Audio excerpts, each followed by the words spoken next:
How did that teacher get fired for at your school? Story number 1. Not just that teacher, but the principal. He'd gotten wind that he might be fired because of less than ideal job performance.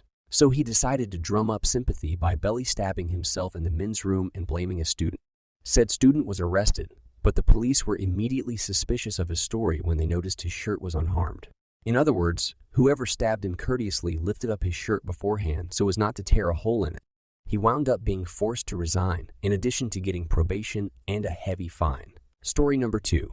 Male substitute teacher that taught regularly at my Catholic high school who wasn't fired, but banned from teaching in our female PA class after we reported him for repeatedly instructing us to stretch in positions that were inappropriate.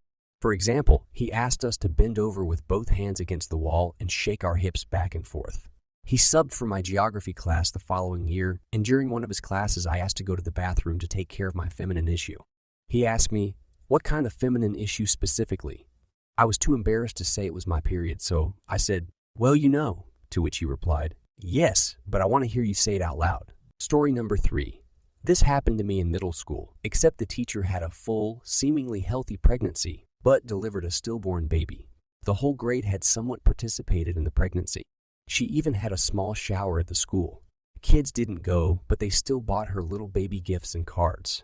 I need to mention, before getting pregnant, this teacher was a total a-hole, but she changed when we were all excited for her baby. She spoke incessantly about wanting to be a mom, and we were happy for her. Her water broke at school, and she didn't come back that year. We found about the stillborn in late August. She came back that September. No time off really to grieve. She was a shell of a human being. She literally didn't care. She didn't brush her hair or change her clothes at times. Kids avoided her. I didn't have the emotional ability to care that much back then, but it was a truly shitty thing to witness. I can't imagine living it. Story number 4. I have 3 stories. 1. Our principal in high school. Her husband cheated on her with another teacher that worked there, and they went through a nasty divorce. Next thing you know, she's making her way through our football team. I think she slept with 3 of them and ended up dating one for quite a while. Oddly, I don't recall if she was ever fired or left on her own. 2. Music teacher, also in high school. Cheated on his wife with a middle school music teacher. Then cheated on her with a student that had graduated. Then cheated on her with a student and got her pregnant and married her. Last I heard, he still worked there and was with another recently graduated student. I'm sure there are more, but the last one I can remember was our office secretary in middle school who also taught art class a couple times a week. She was actually a really great lady. But unfortunately for her, our school got picked to be on an episode of Sally, Jesse Raphael, or Ricky Lake, something like that. They had some random people come in throughout the week and asked to pick up a student, and this lady just signed them out. It aired. They interviewed her and she got fired. Story number 5. The bus driver I had in 5th grade was a total nightmare. He'd get us to school on time, but we'd often get home very late because he'd stop the bus to have screaming meltdowns. This was a bus of K-5 kids. And while sometimes we could get chatty or rambunctious, no one was doing dangerous or delinquent stuff. Most days, we'd just get on the bus, sit down and chat with friends, and wait to be dropped off. But that was too much for this lunatic. And if he felt that kids were talking too much, or somehow being disrespectful, he'd pull the bus over and scream at us. At length, he'd scare the really little kids. And if you tried to apologize or to stand up to him, he'd just get louder and angrier. He never touched any of us. But he'd get so mad. We'd worry he was going to shake or spank us. He'd insist that everyone be perfectly still and silent. Real easy for a terrified kindergarten kid, right? And every little thing he perceived as going against that order would start the screaming again and restart the clock on the wait for him to start driving again. We got home late often. A few times I remember getting home around the same time as my dad, who had a pretty long commute to and from his 9-to-5 job. I have no earthly idea why none of the parents ever said anything about this, but us kids were too terrified to tell on him. Toward the end of the year, I think a few of us did. I turned him in to save my own hide. My mom started yelling at me for getting home late like I had any autonomy as a 12-year-old who rode the damn bus home from the next town over. And I just told her he liked to stop and scream at us. And he wasn't brought back the following year. As an adult, I have a lot of questions for the adults in this situation, and I sincerely doubt that any of their answers will impress me. The dude clearly hated his life, but that's no excuse to take it out on a bunch of helpless, trapped kids. Story number 6. A good-looking math teacher had a reputation of hooking up with senior girls like days after graduation. He did this almost every year. People even started to make bets on who Mr. S was going to hook up with this year. There was nothing technically illegal about it because they were all 18 and graduated. But it got to the point where parents were calling in and saying they didn't want their daughters in his class. They were finally able to fire him when he showed up to work drunk. Story number 7. My high school had a sub that they used frequently who was eventually fired for repeated instances of pressuring girls to join him in storage closets to listen to his poetry. Luckily, I wasn't one of those girls. But once when he was subbing for my chemistry class, he kept interrupting my work to ask me to play tic-tac-toe with him and touching my shoulder. Story number 8. When I was in grade 11, we had a teacher exchange with a New Zealand school. Our gym teacher went there, we got one back. The one we got back had an affinity for young girls, it seems. Our high school was in a small town and most of the kids were from farming families.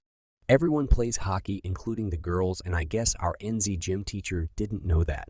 After a cross-country running practice, he offered to rub down one of the girls in my class and got handsy with her. She kicked the ever-loving shit out of him. Broken nose, 2 black eyes, split lip, you name it. He was gone immediately, but given that it was a small town, we all saw him out of school before he got shipped out.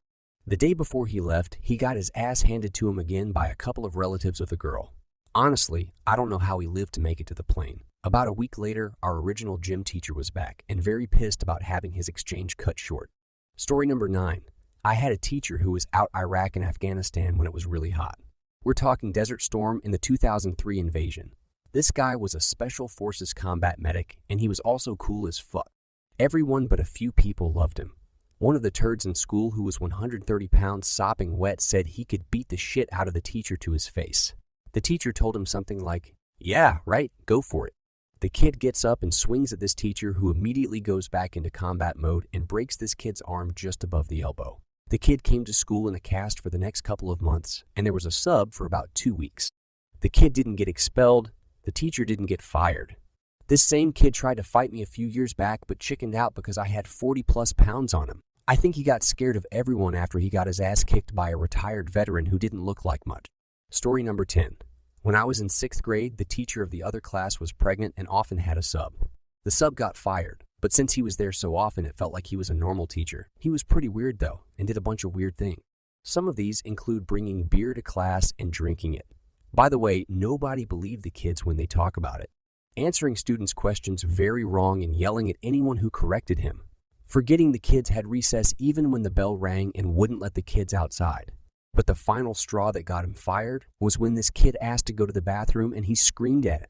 He called this 11 years old a cunt, a bitch, fucker, shithead. All the nasty bad words that would freak out a kid. All for asking to go to the bathroom. In front of the whole class. Obviously, the kid started crying and begged to talk to the principal, and the sub just screamed at him more. My teacher from down the hall heard it and rushed over. Yelled at the sub, took the kids into his room, and called the principal and the vice principal over. Story number 11. Our beloved teacher, Mr. Mon, had worked there for 29 years without incident and was one of the best teachers there. His classroom was always a laugh riot. He was the best roaster and encourages us to roast him properly. He never failed to get us motivated, and a lot of us owe our career inspiration from him. He was fired because he had jokingly smacked a student on the back of his head for making a stupid comment. It was like something out of a sitcom, and all of us expected it and loved it. Yet one student who was new at the school was culture shocked by this. He thought it was strange but hilarious. He told his mom offhandedly, and his mom became the Karen. Never mind that the student was the teacher's godson. No physical contact was allowed, says the Karen. He was suspended with pay for 3 months, pending investigation. Then was let go because the Karen twisted the story and it blew up around the school. A year later, the teacher won both the lawsuit against the school and libel case against the Karen, with her son being one of the key witnesses. We still keep in contact and roast him for getting rich over smacking kids around.